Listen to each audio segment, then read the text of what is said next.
Imagine losing everything. Your business, your pride, and your last shred of composure.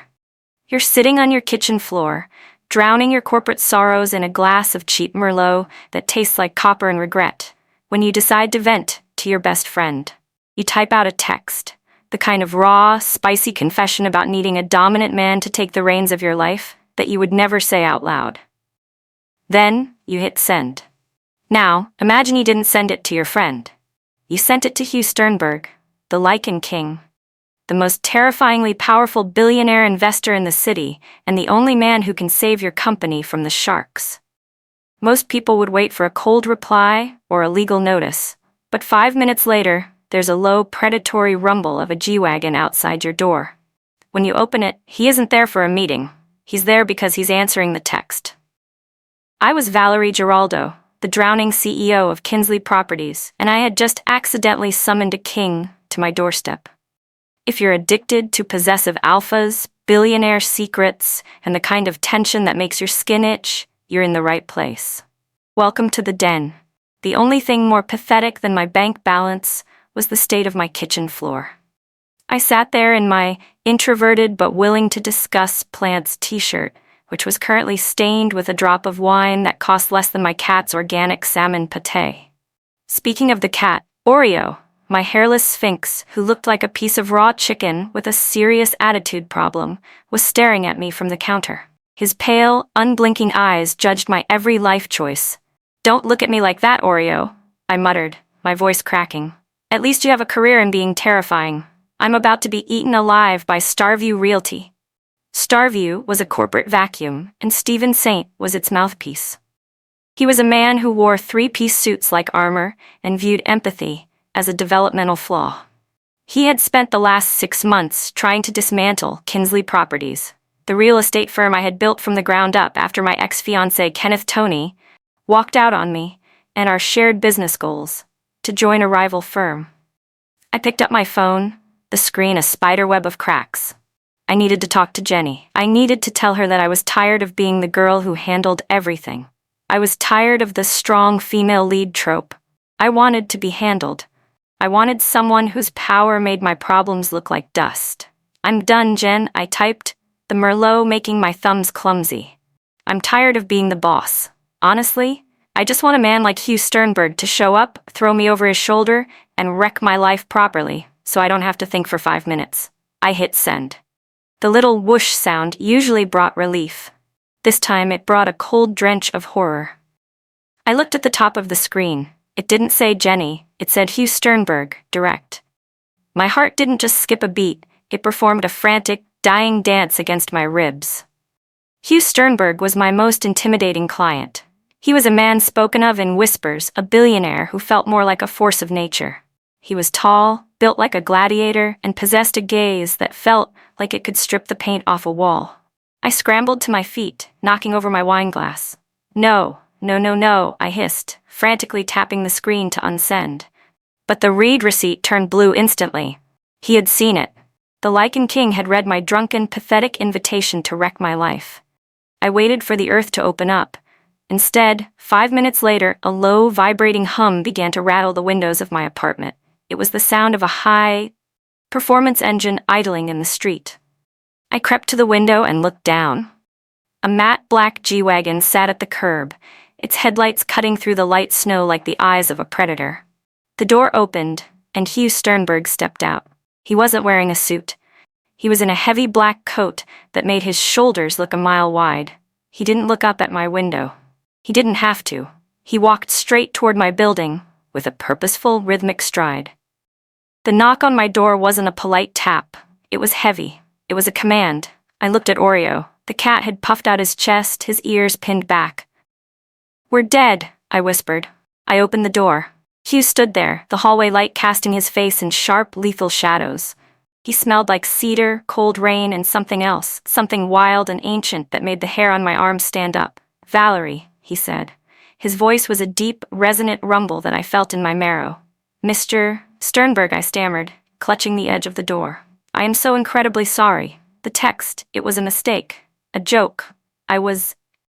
He stepped into the apartment, forcing me to back up. He didn't look at the wine spill or my ridiculous shirt. He looked at me. His eyes weren't the usual dark brown. In the dim light of my foyer, they seemed to glow with a faint, predatory amber. "You said you wanted to stop thinking," he said, his voice dropping to a dangerous silkiness. "You said you wanted someone to take charge." "I was drunk," I whispered. "I don't care why you said it." He reached out, his hand hovering near my neck. I felt a literal spark of electricity jump between his skin and mine, a static shock so intense it made me gasp. "I'm here to inspect the Blackwood Ridge development. You're coming with me, right now." "It's 11 o'clock at night," I protested. "And there's a blizzard warning." "The storm is already here, Valerie," he said, his gaze locking onto mine with an intensity that felt like a physical weight. "And you've spent enough time playing CEO. Grab your coat. You're with me now." I should have fought him. I should have told him to leave. But as I looked at the raw power in his face, a part of me, the part that had sent that text, simply folded. I grabbed my parka and my keys. "Oreo," I called out. Hugh looked at the hairless cat. Oreo hissed. To my surprise, a small, dark smile touched Hugh's lips. "Bring the chicken. My dog needs the entertainment." He led me down to the G-Wagon. In the back seat sat a dog that looked less like a pet and more like a small horse, a Rottweiler with a head the size of a boulder. "This is Billy," Hugh said as I climbed into the passenger seat, Oreo tucked inside my coat. As the door closed, sealing us in the leather-scented silence of the luxury SUV, the atmosphere shifted. The air felt thick, charged with the same energy that had jumped from his hand. Hugh put the vehicle in gear and accelerated into the night. The city lights began to fade as we headed toward the mountains, the snow beginning to fall in heavy, blinding sheets. "Mr. Sternberg." "Hugh," he corrected, his eyes fixed on the road. "Hugh, where exactly are we going?" "To the edge of my world," he said. And as he spoke, I saw his grip tighten on the steering wheel, his knuckles turning white-headed, as if he were holding back something much more powerful than a car. The journey had begun, and for the first time in my life, I wasn't the one driving. The climb into the mountains was silent, save for the rhythmic swish of the wipers and the heavy breathing of Billy in the back. The electricity I had felt earlier wasn't fading, it was amplifying. Every time Hugh shifted gears, his arm brushed mine, and the sensation was like a live wire hitting water. "You're shaking," Hugh noted. He didn't sound concerned. He sounded observant, like a wolf watching a rabbit's heart rate spike. "It's cold," I lied. The heater was blasting, but my body was reacting to him in ways I couldn't control. "We're almost there." There turned out to be Blackwood Ridge, a sprawling Gothic estate tucked into a dense forest of pines that looked black under the moonlight. The gates were iron and topped with wolf motifs. As we pulled up the long, winding drive, the power grid seemed to protest our arrival. The outdoor lanterns flickered and died as the G-Wagon passed them, as if Hugh's presence was draining the very air of its energy. We reached the main house, a massive structure of stone and timber. Just as Hugh killed the engine, the sky opened up. The wind began to howl, a mournful sound that echoed the low growl starting deep in Billy's chest. "Out," Hugh commanded. The moment my feet hit the snow, the wind nearly knocked me over. Hugh was there in a second, his arm wrapping around my waist with the strength of a steel band. He didn't just lead me to the door, he shielded me from the gale with his own body. Inside, the house was freezing. "The generator must be down," I said, my teeth chattering. "I don't need a generator for heat," Hugh muttered. He led me into a great room dominated by a fireplace large enough to roast an ox. He pointed to a velvet sofa. "Sit, stay." I sat. Oreo poked his head out of my coat, shivering.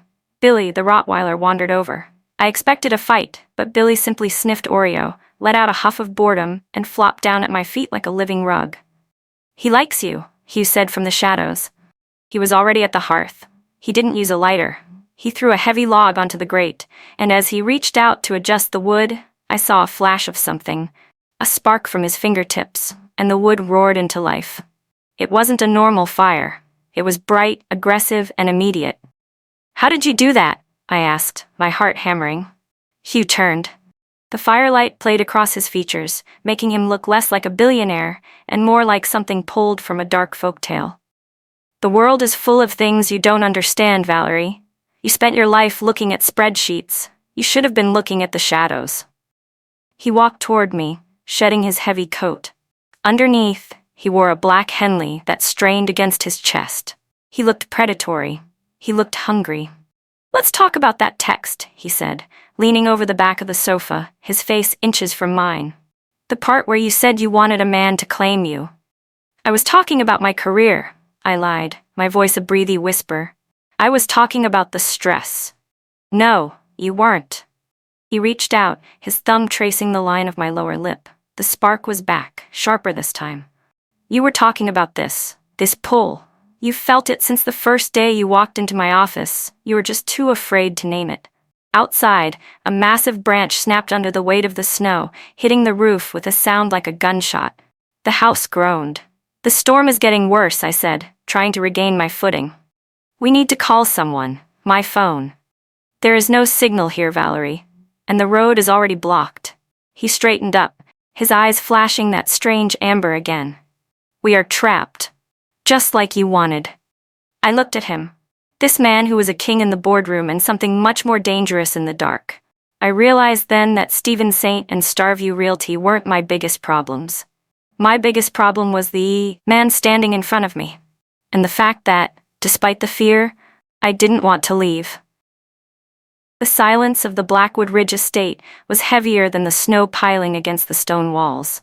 It wasn't a peaceful silence. It was a pressurized vacuum, the kind that preceded a lightning strike. I sat on the velvet sofa, my fingers buried in the coarse fur of Billy's neck for anchor, watching Hugh Sternberg move. He didn't move like a billionaire. Most wealthy men I knew, men like my ex, Kenneth, or the Viper Stephen Saint, moved with a calculated, stiff elegance. They occupied space as if they had purchased it. Hugh occupied space as if he owned the molecular structure of the air itself. He paced the perimeter of the great room, his strides long and silent, his nostrils flaring occasionally as if he were catching a scent I couldn't perceive. "The guest wing is freezing," he said, his back to me. His voice seemed to vibrate the floorboards. "The storm has snapped the main line. We'll be confined to the hearth room tonight. It's the only place the heat will hold." "Confined?" I repeated, the word tasting like a trap. "You mean we're staying in here? Together?" Hugh turned slowly. The firelight behind him turned his silhouette into something towering and jagged. "Unless you prefer hypothermia, Valerie. The temperatures are dropping to 20 below. I have blankets, and I have the fire. That is all I can guarantee you tonight." He walked toward the massive floor-to-ceiling windows. Outside the blizzard was a white wall of chaos, but Hugh stared into it as if he could see through the veil. Suddenly, he stiffened. His shoulders bunched, the fabric of his black Henley stretching to the point of protest. A low, guttural sound, not a growl but something dangerously close, erupted from his throat. "What is it?" I asked, standing up. Oreo scrambled out of my lap, his large ears twitching as he sought refuge behind a mahogany end table. "Stay back from the glass," Hugh commanded. I didn't listen. I took 3 steps forward, squinting into the dark. For a split second, I saw them. 2 glowing points of pale yellow deep in the tree line. They weren't the height of a wolf or a coyote. They were high, eye level with a man. Then, they vanished. Hugh was in front of me before I could blink. I didn't see him move. I only felt the rush of cold air and then the solid, furnace-like heat of his chest as he stepped between me and the window. He didn't touch me, but his presence was an physical barrier. I said, "Stay back," he hissed. His eyes were no longer amber. They were a burning, molten gold, the pupils blown wide until only a thin rim of color remained. "I saw something," I whispered, my heart hammering a frantic rhythm against my ribs. "Eyes. In the woods." "Scavengers," he said, though his tone lacked conviction. "Hungry ones. The storm brings them out." He turned away abruptly and headed for the heavy oak door that led to the mudroom. "I need more wood. The fire needs to burn white hot tonight." "You're going out there? In that?" He didn't answer. He threw open the door and a gust of freezing spindrift swirled into the room. He stepped out into the night without a coat, his shirt sleeves rolled up to reveal forearms, corded with muscle and etched with faint silvery scars that looked like claw marks. I watched through the side pane, breathless. Hugh didn't head for a woodpile. He walked to a downed cedar log that looked like it weighed half a ton, a casualty of the early winds. Without a tool, without a lever, he gripped the trunk. I watched, certain I was hallucinating, as his muscles surged and rippled. With a violent, primal heave, he snapped a section of the massive log as if it were a dry twig. He didn't use an axe. He used his bare hands, tearing into the frozen wood with a strength that was fundamentally, terrifyingly wrong. Every movement was efficient, brutal, and filled with a raw, kinetic energy that made the air around him seem to shimmer. When he returned 5 minutes later, he was carrying a stack of wood that would have required a wheelbarrow for any other man. He was covered in a light dusting of snow, but he wasn't shivering. In fact, steam was rising off his skin, as if his internal temperature were boiling. He dropped the wood by the hearth with a deafening thud and immediately began stoking the flames. The heat in the room spiked. It went from comfortable to stifling in seconds. "You're burning up," I said, stepping closer. I reached out, my hand trembling, and touched his shoulder. The contact was a physical shock. His skin was searing, far hotter than a human fever should be. The moment my fingers brushed him, Hugh let out a sharp, pained intake of breath. He spun around, catching my wrist in a grip that was firm but careful, as if he were afraid he might crush me. "Valerie, don't," he warned, his voice a jagged rasp. "You're sick, Hugh. Your skin, it's like you're on fire." "I'm not sick," he growled, pulling me closer. The smell of him was overwhelming now, the scent of the forest, of ozone, and of a deep, musky heat that triggered something ancient and dormant in my own blood. "I told you. The text you sent, it did something. It broke a seal I've spent years reinforcing." "I don't understand," I whispered, my gaze fixed on his mouth. "I've been watching you for months," he confessed, his thumb tracing the pulse point at my wrist, which was currently drumming a frantic SOS. "At every board meeting, at every gala. I watched you fight those sharks at Starview. I watched you hold your head up while your company bled out. I told myself I was just interested in the investment, that I was just waiting for the right moment to acquire Kinsley Properties." He leaned down, his forehead resting against mine. The heat radiating from him was dizzying. But then that text came through. "Wreck me properly." Do you have any idea what that does to a man like me? To hear the one woman I've been hunting finally admit she's tired of running? "I wasn't running from you," I breathed. "I didn't even know you were looking." "My wolf knew," he muttered, the words vibrating against my skin. "He's been pacing the cage since the day he caught your scent." He let go of my wrist, but only to cup my face. His palms were rough, calloused, and filled with that terrifying warmth. "You wanted someone to take the reins, Valerie. You wanted to stop being the one in charge. Be careful what you wish for. Because once I take those reins, I don't let them go. I don't negotiate. I don't share." The intensity in his eyes was a physical weight. I should have been terrified. A man who could snap cedar logs with his bare hands and whose eyes turned gold in the dark was a man I should be fleeing from. But as I looked at him, I realized that the lone soldier act I'd been perfected since Kenneth left was a lie. I was tired. I was so incredibly tired of being the only one holding up the roof. "Then take them," I challenged, my voice barely audible over the crackling fire.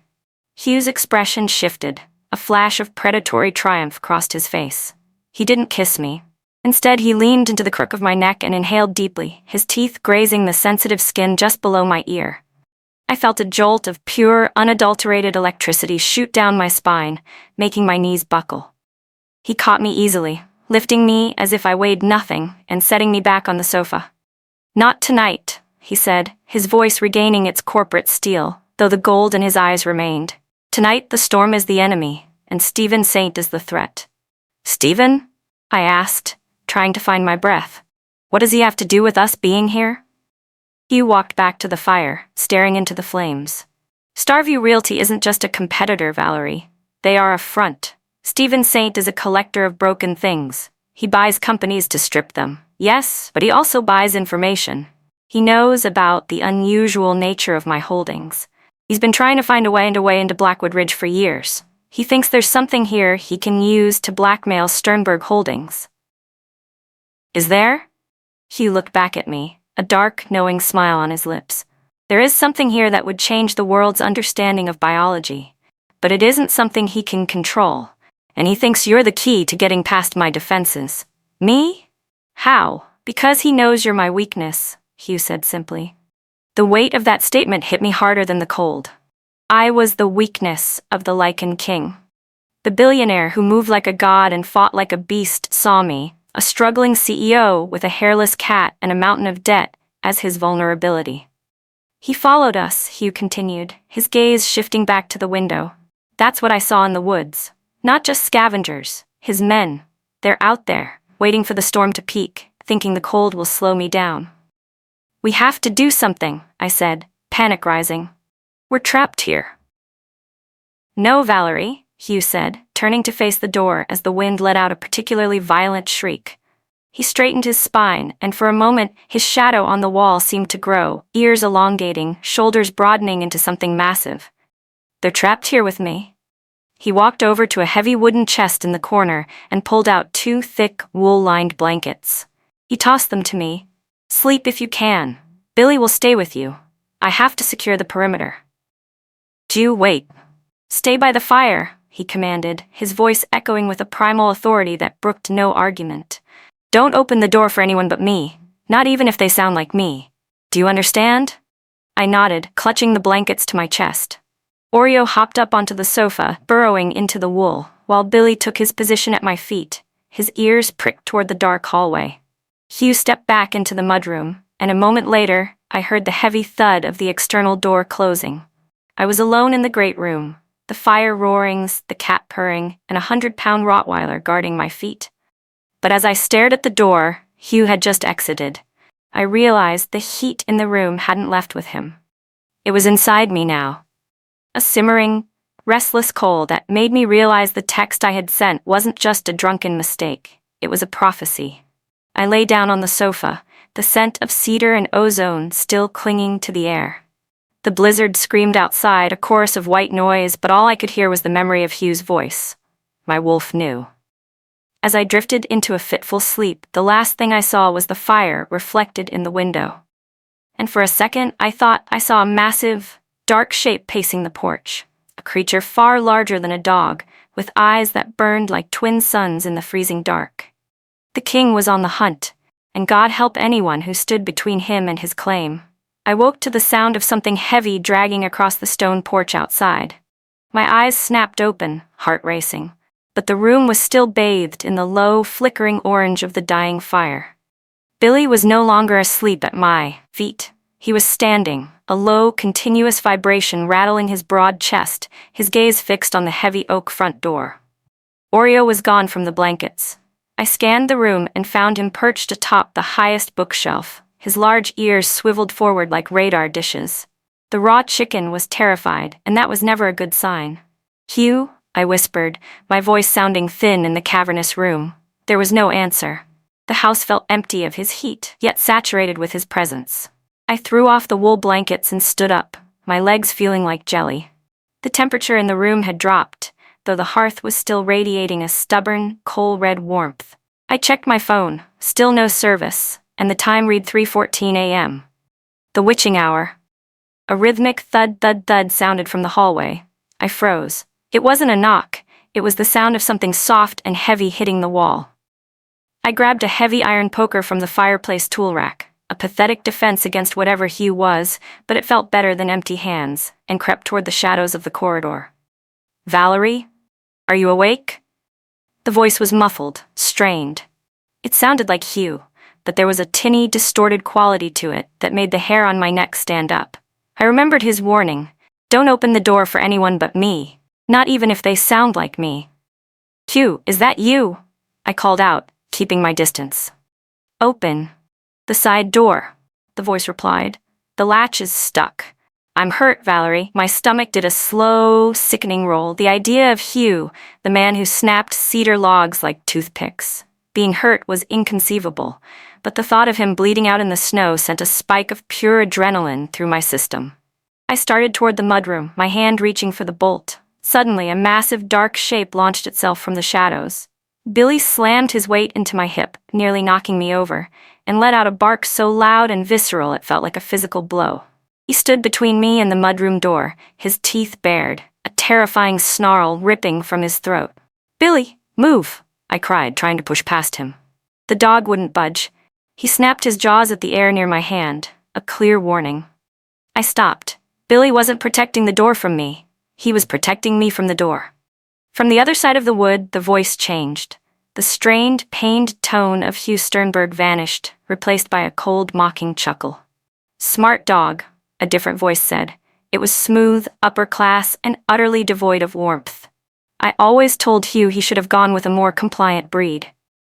"Stephen Saint," I whispered, the name tasting like ash. "In the flesh, Valerie. Or close enough. It's freezing out here, and I know you're a woman of business. Why don't we have a chat? I have some documents that might interest you. Acquisitions, mergers, the kind of things that keep Kinsley Properties from becoming a footnote in a bankruptcy court." "How did you get up here?" I shouted, my grip tightening on the iron poker. "The roads are blocked."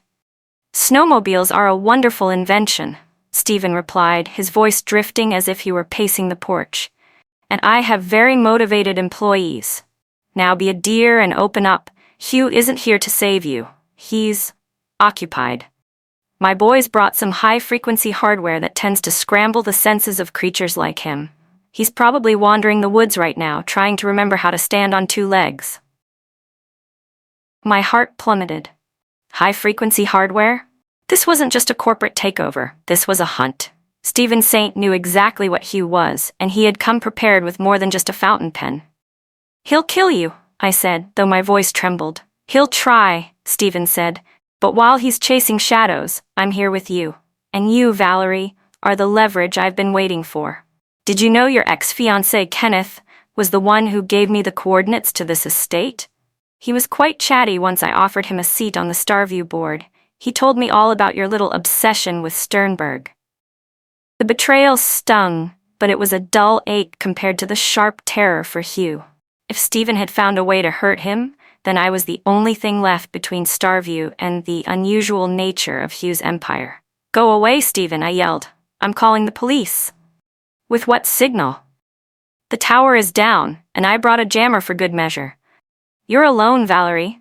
Open the door, and we can make this professional. Keep it shut, and my men will start using the thermal charges on the stone. It would be a shame to ruin such a historic property." I looked at Billy. The dog was still snarling, but his ears suddenly flicked toward the ceiling. From somewhere deep in the house, the attic or the rafters, I heard a low, resonant vibration. It wasn't a voice. It was a hum that felt like it was coming from the earth itself. Suddenly, the front door didn't just open, it exploded inward. I screamed, dropping the poker as the heavy oak shards flew across the foyer. A figure stood in the breach, framed by the swirling white madness of the blizzard. It wasn't Stephen Saint, it was Hugh. But it wasn't the Hugh who had driven me here. This man was taller, his silhouette warped and terrifyingly broad. His clothes were shredded, hanging off a frame that seemed to have doubled in mass. His skin was no longer pale. It was covered in a fine, dark sheen of fur that disappeared into the shadows of his bulk. He didn't walk. He lunged. I heard a scream from the porch, Stephen's voice stripped of its smugness. "Fire! Fire now!" The sharp crack, crack, crack of a high-caliber rifle echoed through the house. I dove behind the sofa, pulling the blankets over my head, my ears ringing. Billy was a blur of black fur, charging into the fray with a roar that sounded like a lion's. I peeked over the cushions and saw a nightmare unfolding in the foyer. Two men in tactical gear were trying to retreat, their weapons flashing in the dark. Hugh, or the beast that used to be Hugh, was a whirlwind of violence. He moved with a speed that the human eye couldn't track, a shadow that struck with the force of a wrecking ball.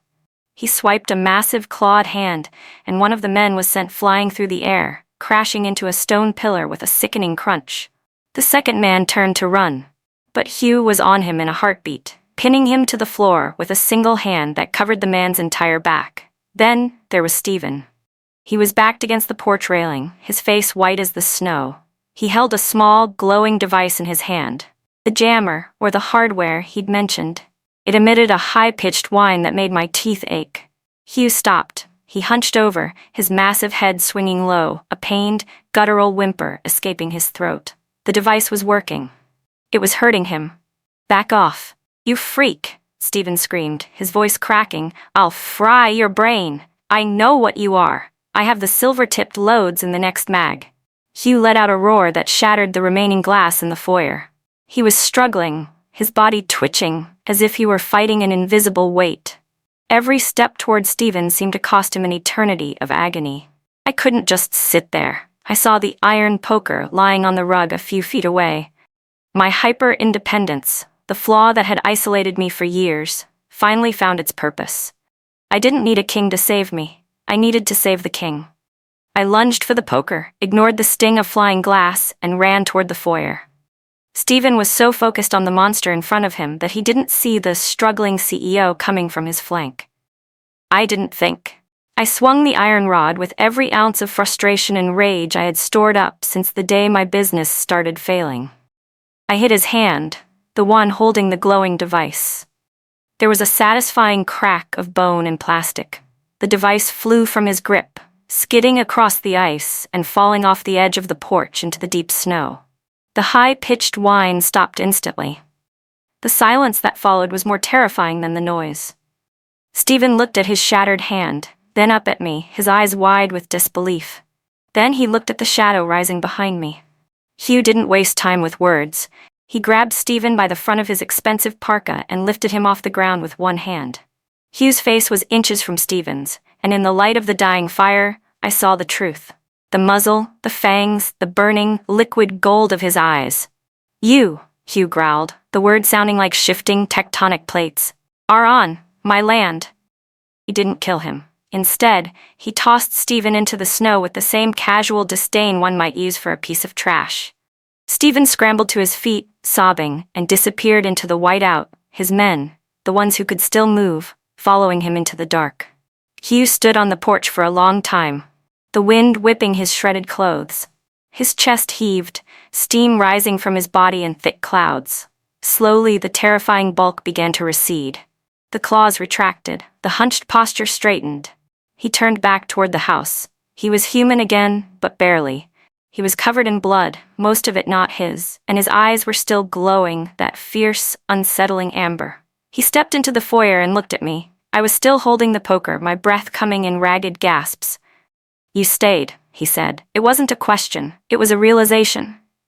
"I had to," I whispered. "You're my client. It's bad for business if you get your brain fried on my watch." A small, weary smile touched his lips. He took a step toward me, but his knees buckled. I dropped the poker and caught him, his massive weight nearly taking us both to the floor. He was burning hot again, his skin searing through my shirt. "Valerie," he murmured into my shoulder. "The text." "Forget the text, Hugh." "No," he said, pulling back just enough to look into my eyes. "The text was the call. But tonight, you answered the claim." I looked at the wreckage of the foyer, the blood on the stone, and the man-beast who had nearly lost himself to protect me. I realized then that Stephen Saint was right about one thing. I was the key. But I wasn't the key to Hugh's destruction. I was the anchor that brought him back. "Let's get you to the fire," I said, my voice steady for the first time that night. I put his arm over my shoulder, the CEO and the king, and led him back into the warmth.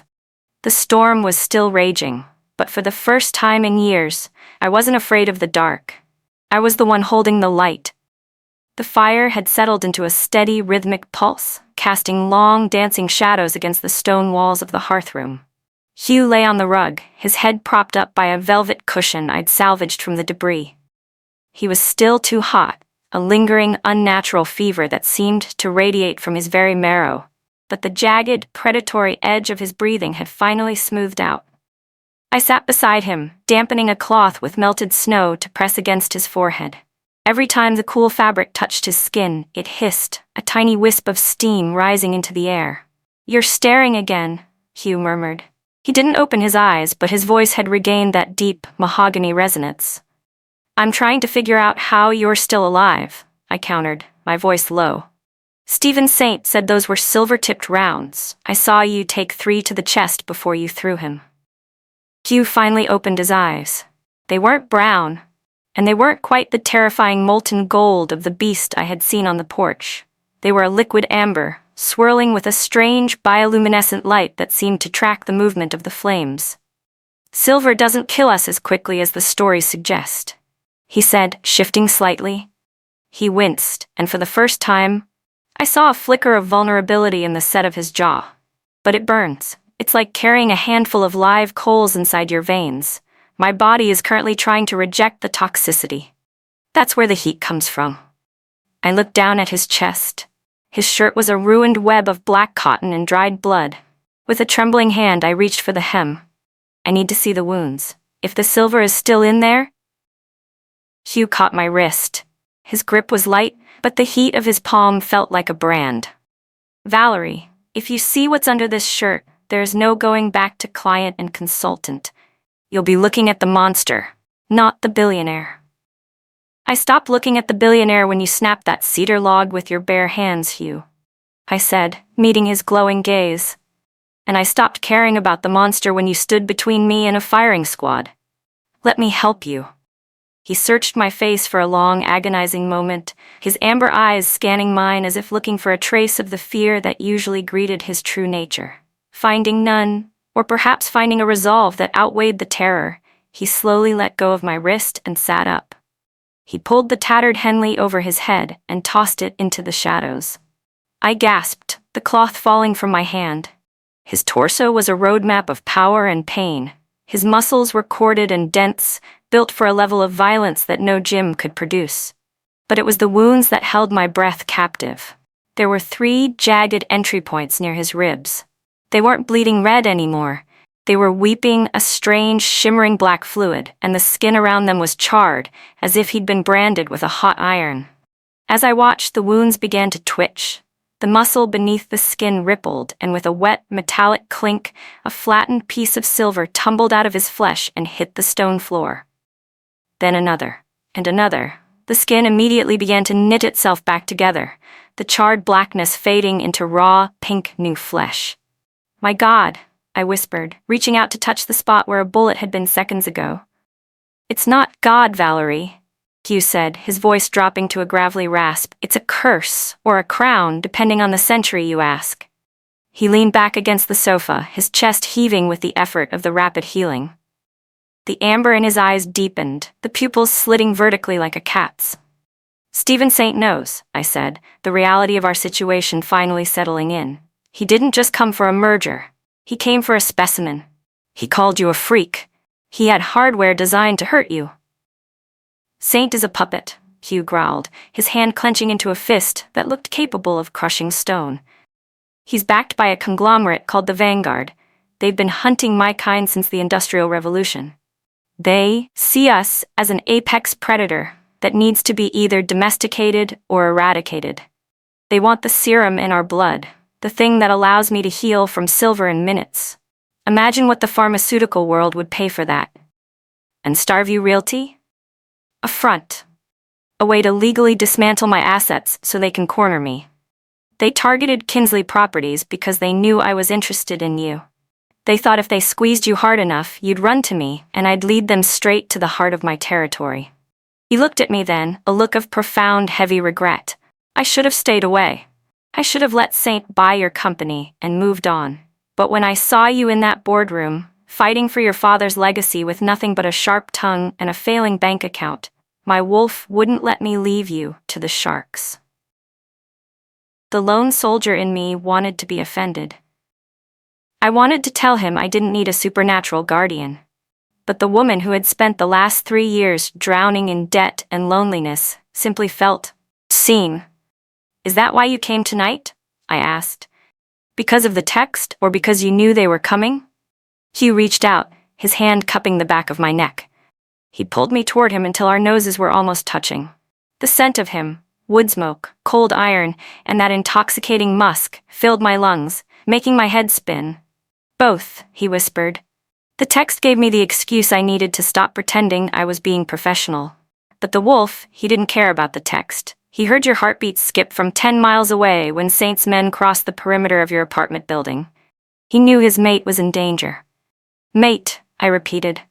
The word felt heavy, ancient, and terrifyingly permanent. You keep saying that, like I'm part of the pack. You aren't part of a pack, Valerie. You are the center of mine. In my world, we don't date, we don't evaluate. We find the soul that matches the frequency of our own, and we claim it. My wolf chose you the moment you walked into Sternberg Holdings 3 months ago. I've just been trying to convince the man in the suit that he could handle you. He leaned in, his lips brushing mine. It wasn't a kiss of comfort. It was a kiss of possession. It tasted of salt and power. And it sent a wave of heat through me that put the fire in the hearth to shame. For a moment, the world outside, the blizzard, Stephen Saint, the failing business, didn't exist. There was only the friction of his skin against mine and the low vibration in his chest that felt like a purr and a growl combined. I pulled back, breathless, my heart hammering against my ribs. Hugh, your eyes, they're glowing again. He smiled, a slow, dangerous tilt of the lips that showed a flash of his elongated canines. They do that when I'm hungry. Suddenly, Oreo let out a sharp, indignant yowl from his perch on the bookshelf. Billy, who had been guarding the door, let out a sharp woof of agreement. Hugh chuckled, the sound breaking the heavy tension in the room. He sat up, the raw, pink scars on his chest already fading into his tan skin. It seems the peanut gallery thinks we should focus on the immediate problem. Which is? Stephen Saint is still out there. He's hurt, but he's not dead. He'll report back to the Vanguard. They'll know that the high-frequency hardware didn't work, and they'll know that you are the reason I survived. He stood up, his height once again dominating the room.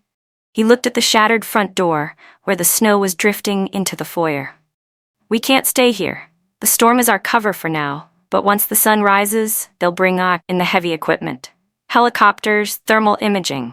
I need to get you to the sanctum. The sanctum? Is that another estate? It's a fortress, Hugh said, his eyes turning back to their professional cold amber. It's where Sternberg Holdings keeps its real assets. And it's where I'm going to make sure Starview Realty never takes another breath in this city. He turned to me, his expression softening just a fraction. Go to the kitchen. Pack whatever food you can find into a bag. We move in 10 minutes. What about Oreo and Billy? The chicken and the beast come with us, Hugh said, glancing at the hairless cat who was currently trying to bat at a floating ember. I've grown used to the chaos. As I hurried toward the kitchen, my mind was a whirlwind. 3 hours ago, I was a failing CEO. Now, I was the mate of a Lycan King, a target for a shadowy conglomerate and an accomplice to a supernatural war. I looked at my reflection in the dark glass of the microwave. My hair was a mess. My plant shirt was stained with billionaire blood, and my eyes held a spark of life I hadn't seen since before Kenneth left. I wasn't the girl who needed to be handled anymore. I was the girl who had broken a high-tech jammer with a fireplace poker. I packed the bag with frantic efficiency. Protein bars, a bottle of water, and a tin of Oreos' expensive salmon.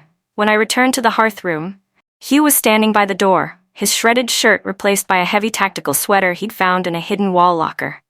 He looked lethal. Ready? He asked. As I'll ever be, I said, tucking Oreo into the front of my parka. Billy stood at the door, his tail giving one sharp wag of anticipation. Hugh opened the heavy internal door to the garage. A matte black G-Wagon sat there, looking like a tank designed by a fashion house. As we climbed in, Hugh reached over and took my hand. His skin was finally a normal temperature, but the spark was still there. The electric connection that told me my life as Valerie Giraldo, the lone soldier, was officially over. One thing, Hugh, I said as he started the engine. Yes?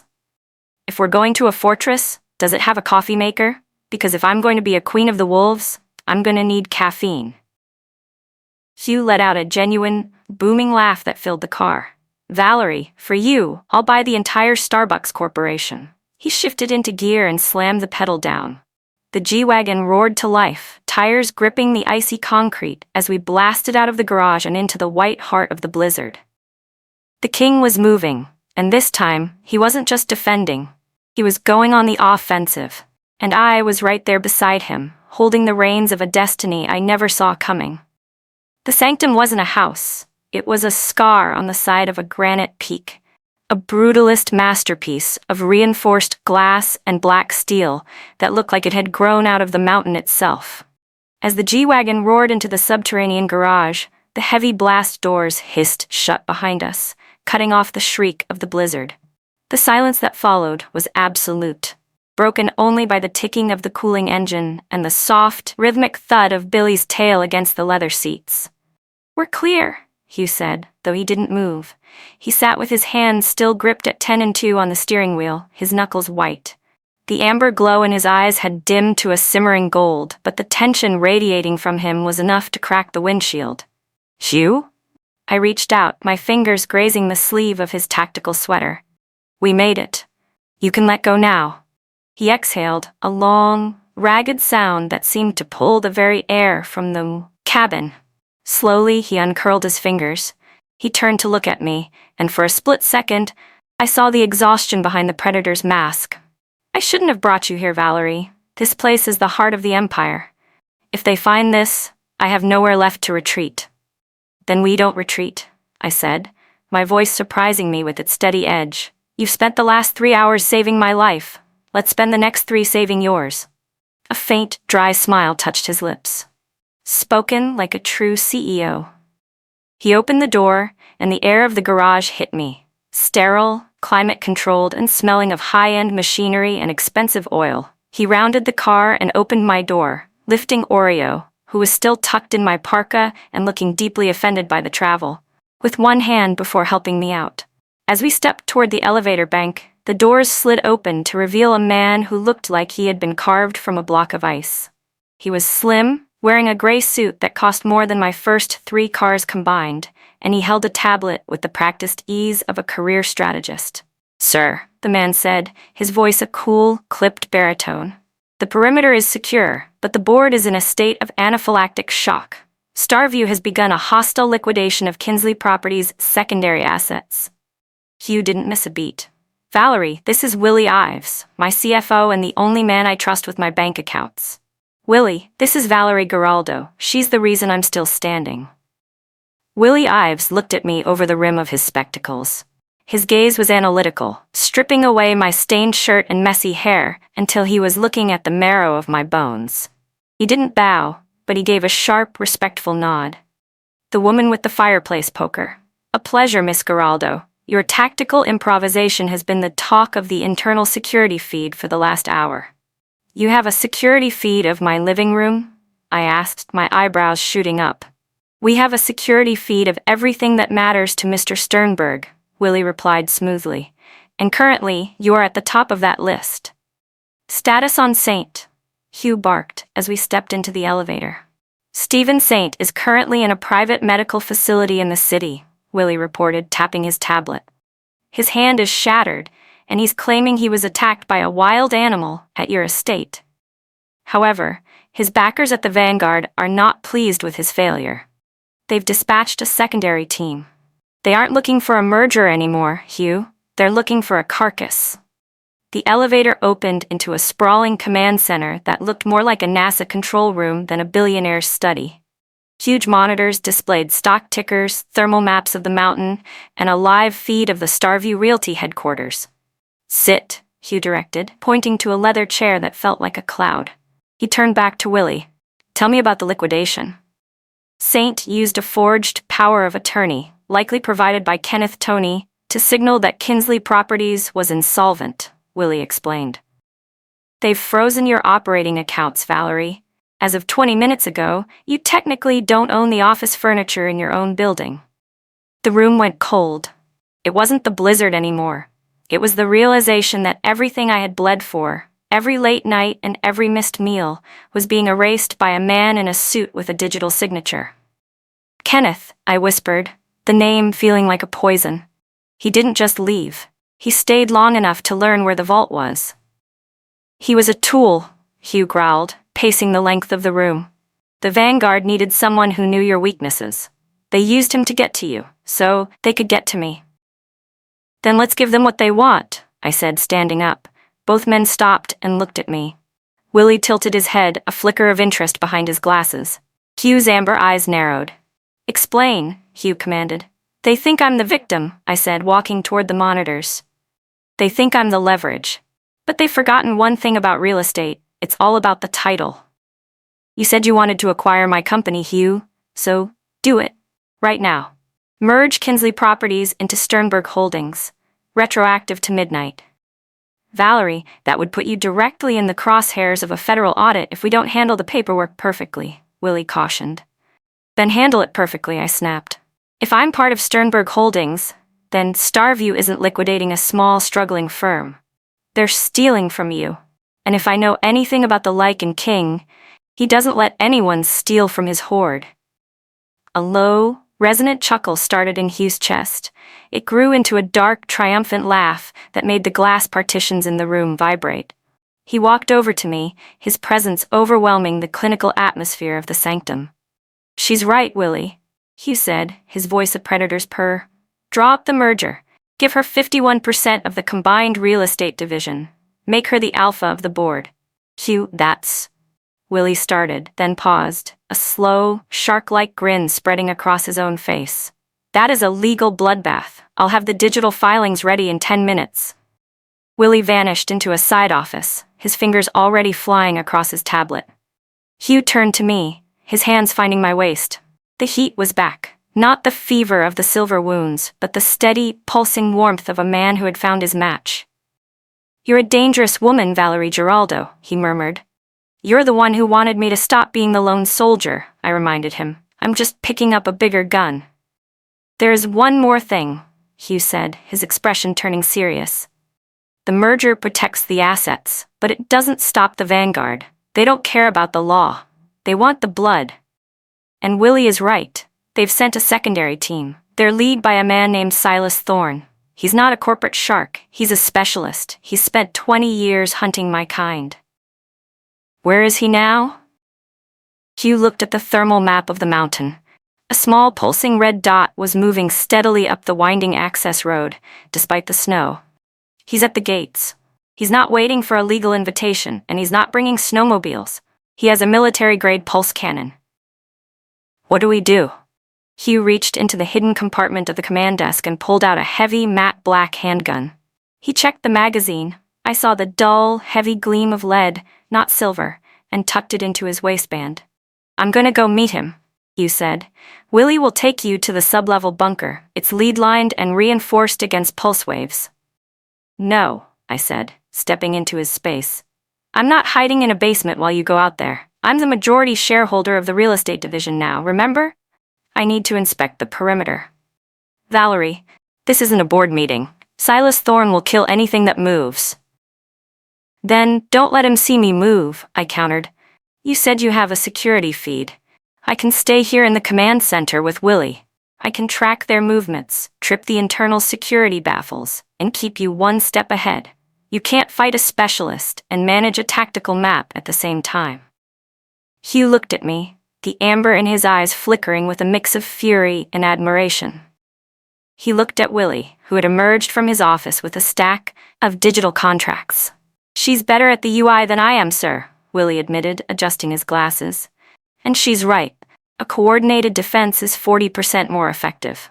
Hugh let out a sharp, frustrated breath. He grabbed the back of my neck and pulled me into a hard, brief kiss that tasted like iron and adrenaline. "If you see him get past the outer courtyard, you go to the bunker. No arguments." "Deal," I said. Hugh turned and headed for the elevator, Billy at his heel. The dog looked ready for war, his eyes fixed on his master. As the doors closed, I turned to the command console. "All right, Willie," I said, cracking my knuckles. "Show me how to turn those perimeter lights into strobe blinders. If Silas Thorne wants a specimen, let's give him a headache first." Willie Ives chuckled, pulling up a secondary screen. "I think I'm going to enjoy this merger, Miss Giraldo." I sat down at the console, the raw chicken, Oreo jumping up onto the desk to watch the monitors. The red dot on the map was getting closer. The storm was screaming outside, but inside the sanctum, the air was electric. The corporate world thought they could break me. They thought they could use a king to destroy a queen. But as I watched Hugh's silhouette emerge onto the snowy courtyard on the monitor, I knew they had made the ultimate mistake. They hadn't just given me a king. They had given me a pack. And we were about to show Silas Thorne exactly why you never corner a wolf in his own den. "The merger is filed," Willie said, his voice dripping with professional malice. "Kinsley Properties is now the legal owner of the ground Silas Thorne is currently standing on. Technically, he's trespassing." "Then let's evict him," I said. I hit the master switch for the courtyard floods, and the screens turned into a blinding, white-hot glare. The battle for the Empire had begun, and for the first time in my life, I wasn't just surviving, I was winning. The command center of the sanctum was a cathedral of cold light and humming processors. I sat at the master console, my hands hovering over the haptic interface, watching the thermal feed of the outer courtyard.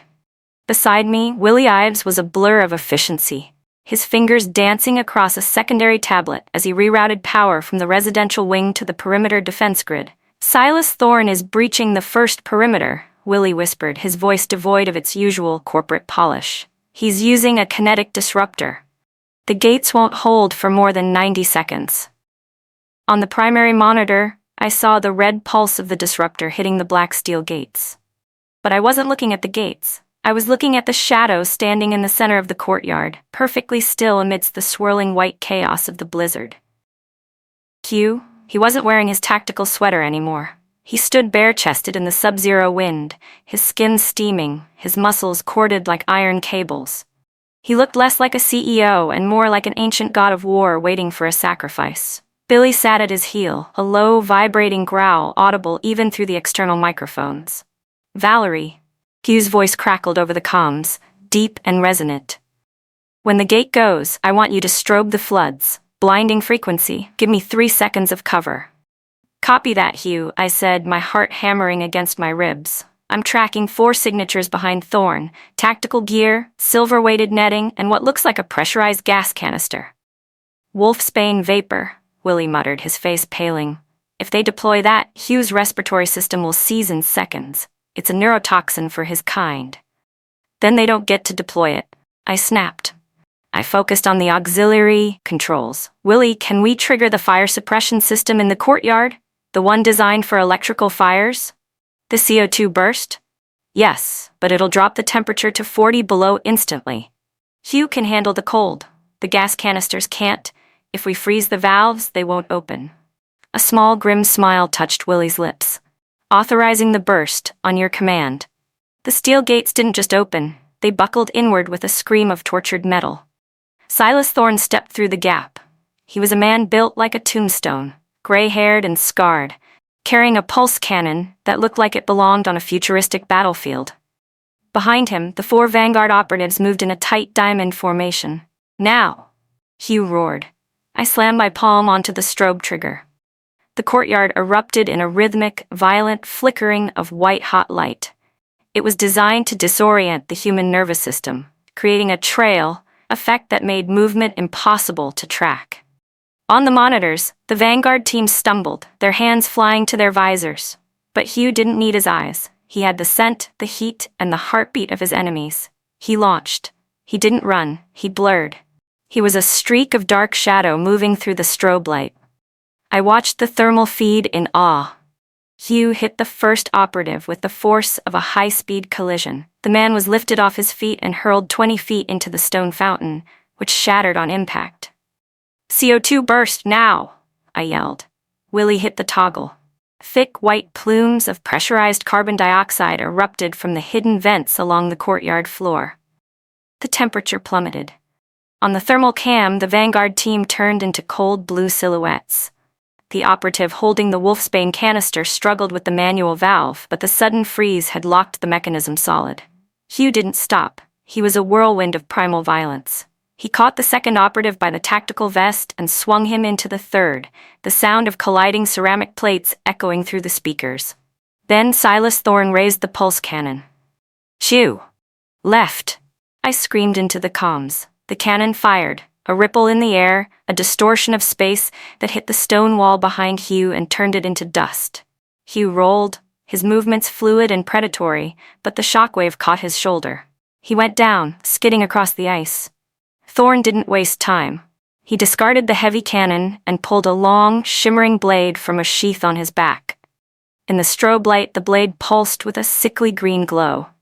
"Ancient silver," Willie whispered, his voice trembling. "Fused with emerald dust to prevent the body from rejecting the toxin. One scratch from that and Hugh won't heal. He'll rot from the inside out." I felt a surge of cold terror, but it was quickly replaced by a white-hot spark of rage. This man was here to kill my mate. He was here to destroy the only person who had ever seen the real Valerie Giraldo and called her a queen.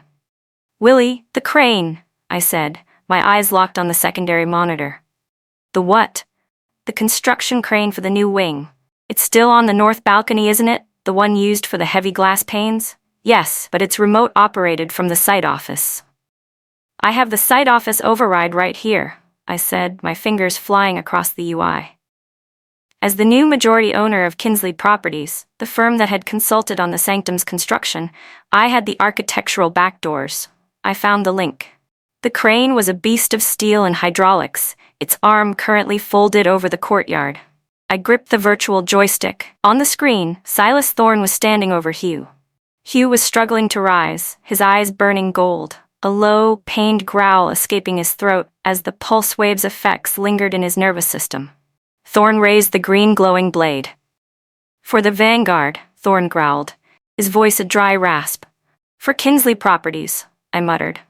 I jammed the joystick forward and hit the emergency release for the counterweight. 3 tons of solid lead ballast, used to balance the crane during glass installation, dropped from the sky. It didn't hit Thorne. I wasn't a murderer, but it hit the stone tiles 3 feet in front of him. The impact was like a localized earthquake. The courtyard floor shattered. The shockwave sent Thorne flying backward, the emerald silver blade slipping from his hand and sliding across the ice toward the perimeter drain. Hugh didn't miss his chance. He was on his feet in a heartbeat. The gold in his eyes was no longer a simmer. It was an inferno. He lunged at Thorne, his hand clamping around the older man's throat before Thorne could even draw a breath. Hugh lifted him off the ground, pinning him against the remains of the gate. Hugh's face was shifting now. The brow lowering, the jaw lengthening, his fangs extending until they were inches from Thorne's jugular. You've hunted my kind for 20 years, Silas, Hugh growled, the sound echoing through the courtyard like thunder. You've taken my brothers. You've burned our dens. You thought we were just animals to be harvested. Hugh's grip tightened. Thorne's face turned a bruised purple, his hands clawing uselessly at Hugh's corded forearms. Look at me, Hugh commanded. Look at the freak who just took your empire apart. Hugh leaned in, his voice dropping to a lethal whisper. The Vanguard is finished. While you were playing soldier in my snow, my CFO was executing a scorched earth protocol on your shell companies. As of 5 minutes ago, your funding is frozen, your warrants are public, and Starview Realty is being investigated for domestic terrorism. Hugh looked up at the command center camera. He knew I was watching. He knew I was the one who had dropped the hammer. And you made one final mistake, Silas, Hugh said, turning his gaze back to the gasping man. You threatened my mate, and in my world, there is no corporate merger for that. There is only the end. Hugh didn't kill him. He didn't have to. He tossed Thorne aside like a broken toy. Thorne slumped into the snow, defeated, as the distant sound of sirens began to wail at the base of the mountain. Willie had finally managed to get a signal through to the local authorities, the ones Hugh actually paid for. The remaining Vanguard operatives were either unconscious or huddled in the cold, their high-tech gear useless against the raw power of a Lycan King and the tactical brilliance of a woman who had nothing left to lose. Hugh stood in the center of the wreckage, his chest heaving, his skin glowing with that incredible heat. He looked up at the window of the command center and gave a single, sharp nod. I leaned back in the chair, my hands finally starting to shake. I looked at Oreo, who had fallen asleep on a stack of legal briefs, and at Willie, who was calmly filing the final paperwork to dissolve Starview Realty's board. The merger is complete, Miss Giraldo, Willie said, adjusting his glasses. The assets are secure. The threats have been mitigated. And the company? I asked. Kinsley Sternberg Global, Willie said, a hint of a smile appearing. It has a certain ring to it, don't you think? I stood up and headed for the elevator. I didn't want to look at monitors anymore. I didn't want to think about stock prices or kinetic disruptors. I wanted to be with the man who had turned my spicy text into a battle cry. When the elevator doors opened at the garage level, Hugh was waiting. He was covered in soot, snow, and the bruises of a god, but his eyes were back to that warm, liquid amber. He didn't say a word. He just opened his arms. I ran to him, burying my face in his heat. He smelled like ozone and victory. His arms wrapped around me, pulling me so tight I could feel the thrum of his heart, a steady, powerful beat that matched my own. You dropped a crane on him, Hugh murmured into my hair, a rumble of laughter in his chest. He was touching the merchandise, I whispered. I have a reputation to protect. Hugh pulled back, his large hands cupping my face. He looked at me with a reverence that made my breath hitch. You aren't just a CEO, Valerie. You're the heart of this pack, and God help anyone who ever tries to take you from me again. The storm was finally breaking. Above the sanctum, the clouds parted to reveal a cold, brilliant moon. The king and his queen stood amidst the ruins of their enemies, and for the first time in my life, I knew exactly where I belonged. I wasn't the lone soldier anymore. I was home. The adrenaline that had fueled my stand in the command center didn't dissipate. It curdled into a heavy, bone-deep realization of what we had just done. The sanctum was quiet now, the hum of the servers sounding like the purr of a satiated predator. Outside, the flashing lights of the private security details and the recovery teams reflected off the snow. But inside the master suite, the world had narrowed down to a single flickering hearth and the man standing before it. Hugh hadn't put a shirt back on. He didn't need to. The heat radiating from his skin was a physical presence, a localized weather system that made the silk rugs beneath my feet feel warm. He was staring at the emerald silver blade Silas Thorne had dropped. It now sat on an obsidian pedestal, a trophy and a reminder of how close the end had been. It's over, Hugh, I said, my voice echoing in the high-ceilinged room. Willie confirmed the liquidation is halted. The vanguard is in full retreat. We won. Hugh turned. The gold in his eyes hadn't fully receded. It swirled like nebulae in a dark sky. He looked at me, and I felt that familiar electric pull, the sensation of being a needle drawn to a magnet. The corporate war is won, Valerie, he said, his voice a low, gravely vibration. But the claim is just beginning. You signed that merger. You're no longer just a consultant. You're my partner, legally, spiritually, biologically.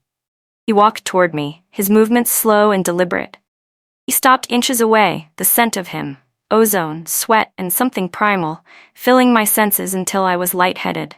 He reached into the pocket of his tactical trousers and pulled out a small leather-bound folder. What's this? I asked, my breath hitching. More paperwork? The real contract, he whispered. He opened it. Inside wasn't a typed document from a law firm. It was a single sheet of vellum, inscribed in a language that seemed to shift and writhe as I looked at it. At the bottom were 2 lines. One was already filled with a dark brownish-red ink that looked suspiciously like dried blood. This is a blood oath, I whispered, looking up at him. Hugh, this is ancient. My people don't rely on digital signatures for what matters most, he said, taking my hand. His thumb traced the pulse at my wrist, his touch searing. This contract binds Sternberg Holdings to Kinsley Properties, yes, but more importantly, it binds my life to yours. If I fall, the empire passes to you. If you are threatened, the entire pack is obligated to die in your defense. It is a total, irrevocable merger. I looked at the vellum, then at the man who had just survived a pulse cannon and silver rounds to keep me safe. My hyper-independence, the wall I had built around my heart since Kenneth's betrayal, didn't just crack, it disintegrated. I don't have a pen, I said, my voice steady. Hugh didn't reach for a desk. He took the obsidian dagger from the pedestal. He didn't look away as he pressed the tip of his thumb against the blade, a single drop of crimson welling up. Then he looked at me, an unspoken question in his eyes. I didn't hesitate. I held out my hand. The sting was sharp and brief, a moment of clarity in the haze of the night. Hugh pressed his thumb to mine, our blood mingling in the heat of the room. Then, together, we pressed our thumbs to the empty line on the vellum. The moment the blood touched the page, a soft, golden light flared from the script. A hum, identical to the one I'd heard in the house earlier, vibrated through my bones. It felt like a circuit had been closed. I wasn't just Valerie Giraldo anymore. I was his. And he was mine. Hugh tossed the folder onto the table, his focus shifting entirely to me. The paperwork is finished, he growled. He stepped into my space, his hands finding my waist and lifting me until I was eye level with him. I wrapped my legs around his hips, my fingers digging into the hard muscle of his shoulders. The CEO in me was gone, replaced by a woman who was finally, gloriously, yielding to a force greater than herself. You're a very expensive acquisition, Mr. Sternberg, I whispered against his lips. "I've been saving up for centuries, Valerie," he replied. He kissed me then, and it wasn't the restrained, professional kiss of the boardroom. It was a collision. It was the taste of iron, fire, and a possessiveness that would have terrified me yesterday, but now felt like the only anchor in a storm. He carried me toward the massive bed, the firelight casting our shadows, one human, one slightly more than, against the stone walls. Outside, the blizzard continued to howl, but the sanctum was a fortress. And tonight, the king wasn't guarding the gates. He was claiming his queen. As the night wore on, the heat in the room grew until the frost on the windows melted into tears. Every touch, every growled endearment, every spark of electricity reinforced the bond we had just signed. I had spent years trying to build a career that would make me untouchable. I hadn't realized that what I really needed was to be touched by someone who wasn't afraid of the fire inside me. In the quiet hours before dawn, as Hugh lay beside me, his golden eyes watching me with a quiet, fierce intensity, I realized the transition was complete. The lone soldier had fallen. The pack had risen. "What happens tomorrow?" I asked, tracing the fading pink line of a scar on his chest.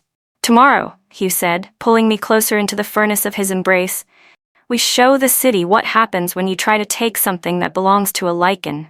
Tomorrow, the new reign begins." I closed my eyes, listening to the steady, powerful thrum of his heart.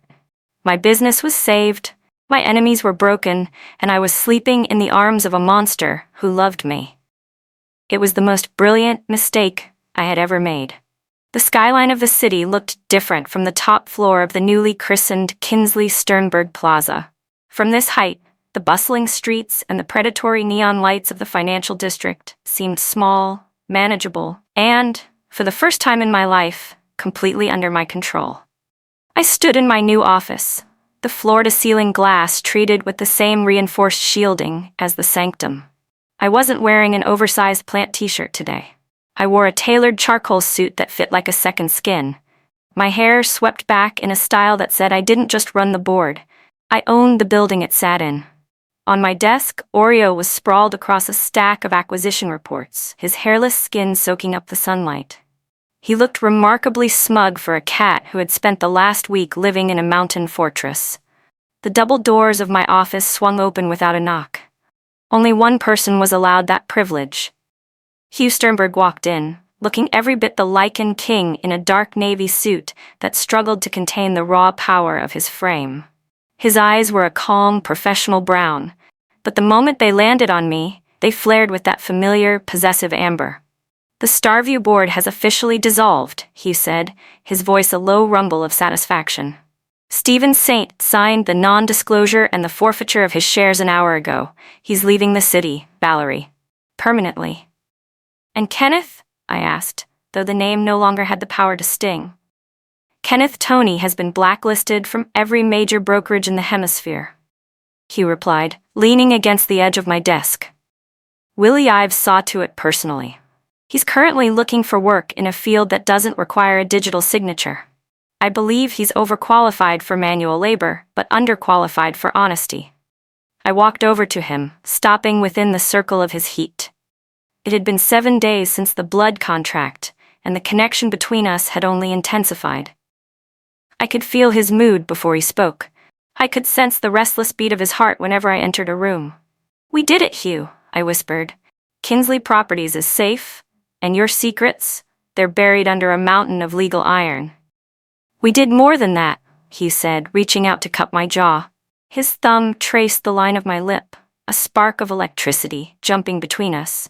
"We created a new kind of empire, one that doesn't just trade in buildings but in loyalty." He pulled a small, uncracked phone from his pocket, a replacement for the one I'd shattered on my kitchen floor a lifetime ago. "I have something for you." I took the phone and saw a single notification on the screen. It was a text from an unknown number, but the phrasing was unmistakable. "The Queen has arrived. The pack is waiting." "The regional alphas," Hugh explained, his gaze turning intense. "They heard about the sanctum. They heard about the woman who dropped a counterweight on Silas Thorne and turned the Vanguard's own legal system against them. They don't just accept the merger, Valerie. They're demanding an audience with their new Luna." The word Luna sent a shiver down my spine. Not of fear, but of a strange burgeoning power. I looked out at the city, at the empire we had built from the ashes of a drunken text and a corporate hit job. I think I can fit them into my schedule, I said, a slow, confident smile spreading across my face. Hugh let out a low growl of approval, pulling me into his arms. The lone soldier was a ghost of the past. In her place stood a woman who had found her strength in the den of the wolf. I leaned into him, the king and his queen looking out over a city that had no idea the rules had changed. The era of the sharks was over. The reign of the pack had begun.